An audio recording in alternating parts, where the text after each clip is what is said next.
रस्ता आहे ना हा वर खाली आहे आणि आम्हाला टर्निंगला पॉइंट 5-6 ऍक्सिडेंट झालेले, कचऱ्याची गाडी पण. हा रस्ता तिकडनं होता बरोबर. आपल्या महापालिकेने काय केलं माहितीये का, त्या बिल्डरच्या सोयीसाठी तिथला रस्ता बंद केला, हा चालू केला. तिथून गाड्या बिड्या व्यवस्थित पास होत नाही. बरोबर आहे ना. बरोबर. तुम्ही लोकांनी बिल्डर लोकांसाठी सोयीस्कर केलं, काहीच प्रॉब्लेम नाही पब्लिकला.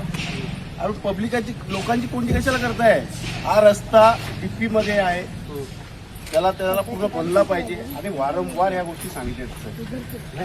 आम्हाला 11 हजार मतं दिलेत, त्यांनी निवडून आणले का, तर आम्ही त्यांची कामं केली पाहिजे. आणि आम्ही कोणावर अपेक्षा करायची, अधिकाऱ्यांवर. जर अधिकारीच काम करत नसेल तर काय करायचं. मी आता ठरवलंय, मला जर ऍक्शन मोड मध्ये जर अधिकारी दिसले नाही, काम केलं नाही, तर मी खुर्च्यांवरती बसून देणार नाही. आणि अक्षरशः जे कोण असतील ना संबंधित अधिकारी, त्याच्या तोंडाला काळे फासायचं काम करेल. आता या पद्धतीचं काम करणार आहे मी. हा बघा ताई पडला बघा, आणि ते पण तिथे लाईटी नाही, काही नाही. या मॅडमचा ऍक्सिडेंट झाला, कोण जबाबदार.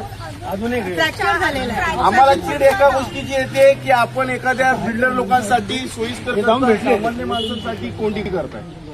या रस्त्यासाठी हे लोक गेल्या अनेक वर्षापासून चालता नाही, गाडीवरून पण पडतायत.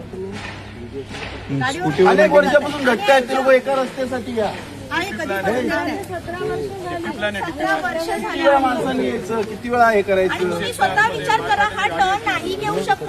4 बिघाडीचा टर्न नाही घेऊ शकत. नाही घेऊ शकत, नाही घेऊ शकत. त्यांनी बघितलं असेल, तुम्ही बघितलं गाडी आता आले का.